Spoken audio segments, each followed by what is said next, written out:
Programme में एक बार फिर खुशामदीद। कल अगर आपका बयान आपकी नज़र से अगर गुजरा हो, बैरिस्टर गौहर साहब का जो बयान है कि अगर हमें दीवार से लगाया गया तो वो पार्लियामेंट का बाइकआउट भी कर सकते हैं या पार्लियामेंट को चलने नहीं देंगे, आप कोई ऐसा माहौल देख रहे हैं कि पीटीआई मुस्तफी दे? जाहिर है ये मामला और फैसला तो पीटीआई करेगी, लेकिन बैरिस्टर गौहर साहब ने जो बयान दिया है इससे आप क्या समझते हैं सर? देखिए, बैरिस्टर गौहर साहब, मैं समझता हूँ उनकी अपनी भी नहीं चलती पीटीआई में।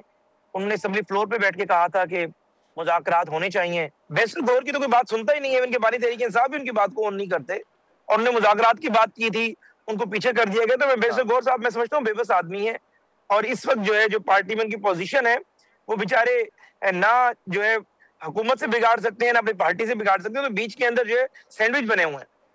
हाल ही में जो फैसल वाडा साहब ने एक बयान दिया था कि लिस्टें तैयार हो रही हैं, या फिर जो सीएम केपीके के हवाले से बात की जा रही है कि वो नाअहल होंगे, आप क्योंकि हुकूमत का हिस्सा हैं, तो मैं आपसे ये पूछना चाहूंगा कि क्या हुकूमत कुछ अराकीन के खिलाफ क्या कार्रवाई का इरादा रखती है, या आप कुछ लोग नाअहल होते हुए देख रहे हैं पीटीआई के अंदर? देखिए, लिस्टों की हद तक तो मेरे पास कोई ऐसी मालूमात नहीं हो कि लिस्टें तैयार हो रही हों, लेकिन ज़ाहिर है जो लॉ ऑफ लैंड की वायलेशन करेगा, जो ऐसी हेट स्पीच करेगा, चाहे वो पार्लियामेंटेरियन हो, चाहे वो आम शहरी हो, वो तहरीक इंसाफ से हो, नून से हो, या पीपल्स पार्टी से हो, उसके खिलाफ एक्शन होगा। अगर कोई पार्लियामेंटेरियन है और वो जो है वो जलसे में गालियां देता है, गालम गलोच करते हैं, तो उसके खिलाफ एक्शन होगा। अगर कोई पार्लियामेंटेरियन नहीं है, आम शहरी है, उसने काम किया, तो उसके खिलाफ भी एक्शन होगा। लेकिन सिर्फ इस वजह से कि वो पीटीआई से जुड़ा हुआ है, एमएनए है, इस पे कार्रवाई नहीं होगी। हाँ, अगर आप ज़ाहिर रेड लाइन को क्रॉस करेंगे, फिर कार्रवाई जरूर होगी। अच्छा, और ये जो हाल ही में फैसला हुआ है, मोहसिन नकवी साहब ने भी जो बरतानिया को एक डॉक्यूमेंट दिया है, वहाँ से 2 लोगों को, शहजाद अकबर साहब को भी वापस लाने के हवाले से दरख्वास्त की गई है। सर, यही लोग हैं या ये लिस्ट लंबी होगी, मजीद लोगों को भी पाकिस्तान लाने का हुकूमत इरादा रखती है? और अगर आपके इल्म में कुछ नाम हो और वो आप शेयर करना चाहें तो। देखिए, नाम काफी सारे हैं।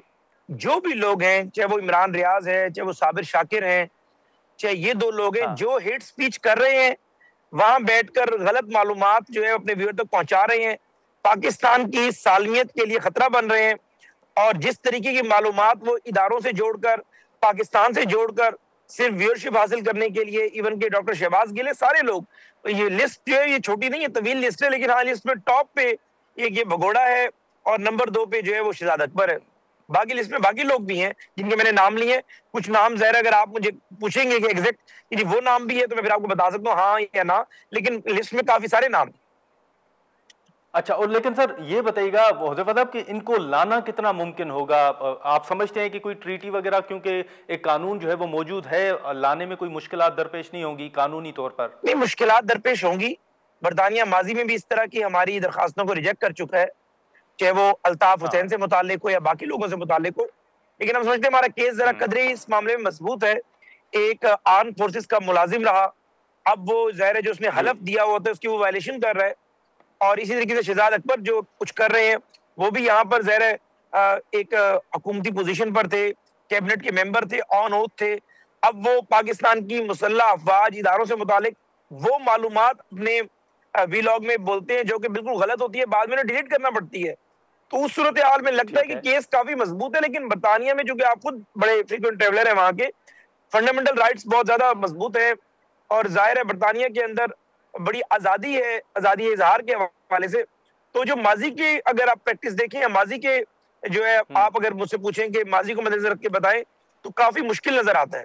लेकिन जाहिर है होप फॉर द बेस्ट। अभी भी आपको चांसेस जो है वो स्लिम चांसेस आपको नजर आ रहे हैं, जो बरतानिया का एक ट्रैक रिकॉर्ड रहा है। लेकिन हम समझते हैं कि हमारा केस मजबूत है, एफर्ट करने में कोई हर्ज नहीं है, हम एफर्ट कर रहे हैं। इस एफर्ट के 2 फायदे होंगे, एक तो या तो ये पाकिस्तान आ जाएंगे, अगर बीइंग डेविल्स एडवोकेट नहीं आ पाते और इनको बरतानिया कहते हैं कि नहीं हमारी दरखास्त को रिजेक्ट कर देते, लेकिन कंडीशन लगाते हैं इनके ऊपर कि आप हमारे मुल्क में बैठ के ये काम नहीं करेंगे, तो भी हमारा केस काफी हद तक हम विन कर जाएंगे। अगर इनके झूठ, इनकी हर्जा सराई, इनकी इदारों के ऊपर गालियां जो है वो आम आदमी तक पहुंचना बंद हो जाए, तो मकसद तो जुर्म से होती है ना कि बंदे से होती है। तो अगर वो काम रुक जाएगा तो भी हम समझेंगे हम अपना केस विन कर चुके हैं। अच्छा, चलें, ठीक है। हुज़ैफा साहब, बहुत शुक्रिया वक्त निकालने का। नाज़रीन, हुज़ैफा रहमान साहब की गुफ्तगू आपने सुनी। अब जो हुकूमत का मौक़िफ़ था वो हमने जानने की कोशिश की। जो पीटीआई की जानिब से सवालात उठाए जा रहे थे वो भी हमने हुज़ैफा साहब के सामने रखे। यहाँ पर एक मुख्तसर सा ब्रेक लेते हैं और ब्रेक के बाद एक और अहम इशू है उस पर हम गुफ्तगू करते हैं।